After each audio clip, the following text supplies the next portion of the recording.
Halo teman-teman semuanya, perkenalkan saya perwakilan di kelompok satu ingin mempresentasikan hasil tugas mind mapping kami dalam mata kuliah penganggaran perusahaan. Adapun anggota kelompoknya yaitu terdiri dari Editia Putri Sundava, Novi Anita, Linda Syafitri, dan Putri Lestari. Dalam materi kali ini, kami akan membahas mengenai anggaran. Di antaranya yaitu pengertian anggaran, fungsi anggaran, jenis anggaran, peran anggaran dalam perusahaan, kelebihan serta kelemahannya, dan yang terakhir yaitu langkah-langkah dalam penyusunan anggaran. Apa itu anggaran?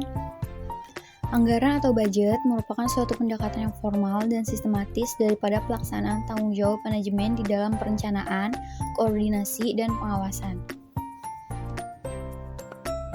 Setelah mengetahui apa itu anggaran, penting bagi kita untuk mengetahui fungsi dari anggaran itu sendiri. Dalam berbagai aspek, anggaran memiliki 8 fungsi, yaitu sebagai berikut.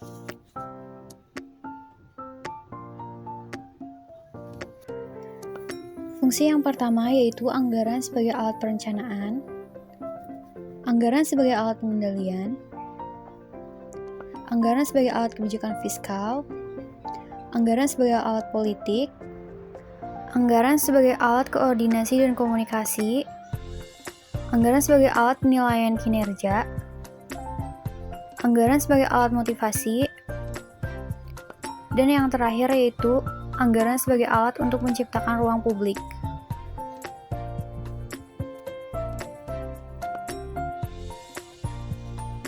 Selanjutnya, kita akan mengenal apa itu peran anggaran dalam suatu perusahaan. Peranan anggaran pada suatu perusahaan merupakan alat untuk membantu manajemen dalam pelaksanaan fungsi perencanaan, koordinasi, pengawasan, dan juga sebagai pedoman kerja dalam menjalankan perusahaan untuk tujuan yang telah ditetapkan.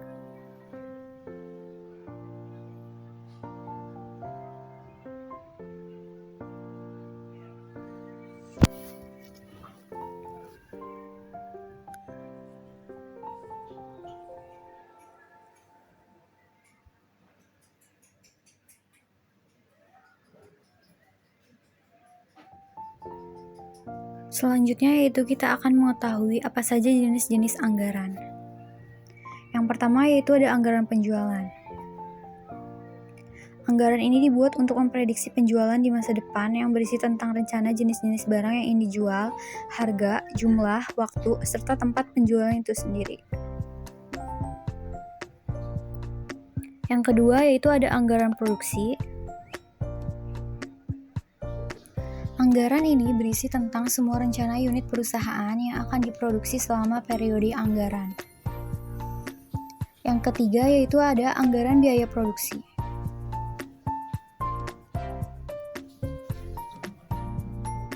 Anggaran ini biasanya berisi mengenai perencanaan biaya pemasaran dan anggaran biaya administrasi. Yang keempat yaitu ada anggaran biaya bahan baku. Anggaran ini merupakan anggaran yang sangat diperlukan dalam proses produksi dan berisi segala hal perencanaan mengenai bahan baku yang menyatakan suatu kuantitas bahan baku serta satuan uang. Yang kelima yaitu ada biaya tenaga kerja langsung. Anggaran ini berisi mengenai prediksi tentang biaya tenaga kerja selama satu periode anggaran dan dapat digunakan sebagai dasar penyusunan anggaran kas dan laba rugi. Selanjutnya yaitu ada anggaran overhead pabrik. Anggaran ini berisi mengenai perencanaan biaya overhead pabrik selama periode anggaran dan dapat digunakan dalam penyusunan anggaran kas dan laba rugi. Selanjutnya yaitu ada anggaran persediaan. Anggaran persediaan biasanya memuat semua hal mengenai persediaan dalam periode tertentu.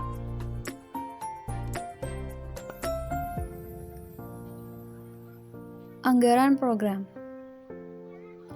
Anggaran ini dibuat untuk membantu perusahaan menganalisa keselarasan setiap program perusahaan. Berikutnya yaitu ada anggaran kas. Anggaran kas ini digunakan untuk perencanaan dan pengendalian kas. Anggaran kas menunjukkan posisi kas masuk dan kas keluar pada setiap periode waktu. Anggaran kas membantu manajemen untuk tetap menjaga keseimbangan atau balance kas yang ada di dalam perusahaan.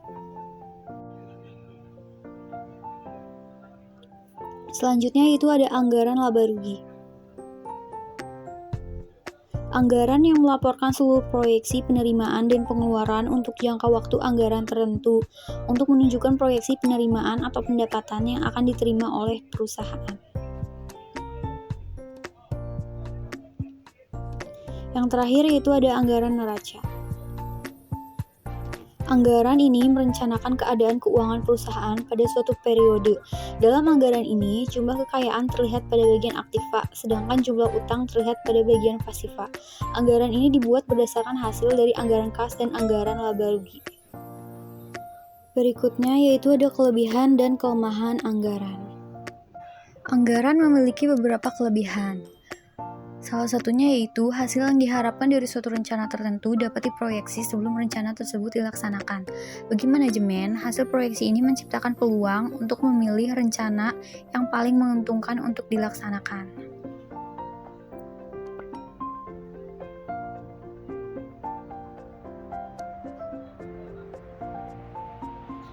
Anggaran juga memiliki beberapa kelemahan, di antaranya yaitu menyusun anggaran yang cermat memerlukan waktu, uang, dan tenaga yang tidak sedikit, sehingga tidak semua perusahaan mampu menyusun anggaran secara lengkap dan akurat.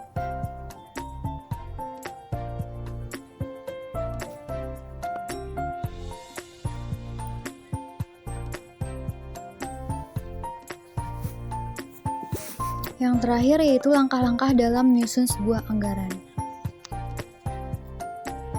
Langkah pertama yaitu penentuan pedoman anggaran. Anggaran yang akan dibuat pada tahun yang akan datang sebaiknya disiapkan beberapa bulan sebelum tahun anggaran berikutnya dimulai.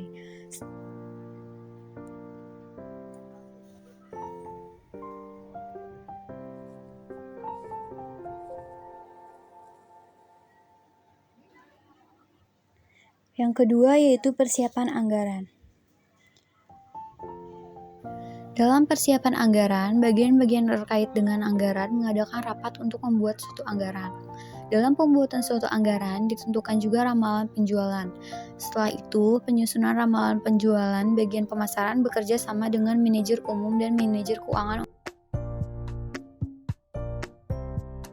untuk menyusun anggaran-anggaran di bawah ini.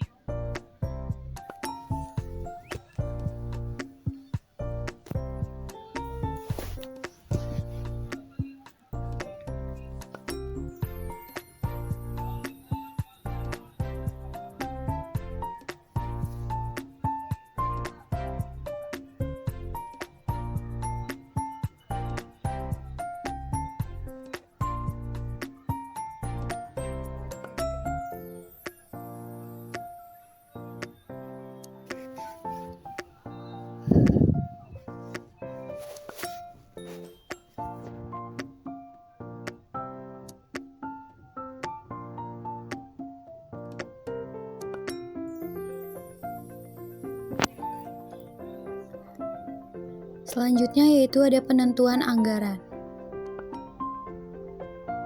Pada tahap penentuan anggaran, semua manajer beserta direksi mengadakan rapat kegiatan, perundingan untuk menyesuaikan rencana akhir setiap komponen anggaran, koordinasi dan penelaahan komponen anggaran, serta pengesahan dan pendistribusian. Yang terakhir yaitu ada pelaksanaan anggaran. Pelaksanaan ini untuk kepentingan pengawasan setiap manajer membuat laporan realisasi anggaran. Sekian presentasi dari kelompok 1, kurang lebihnya mohon maaf.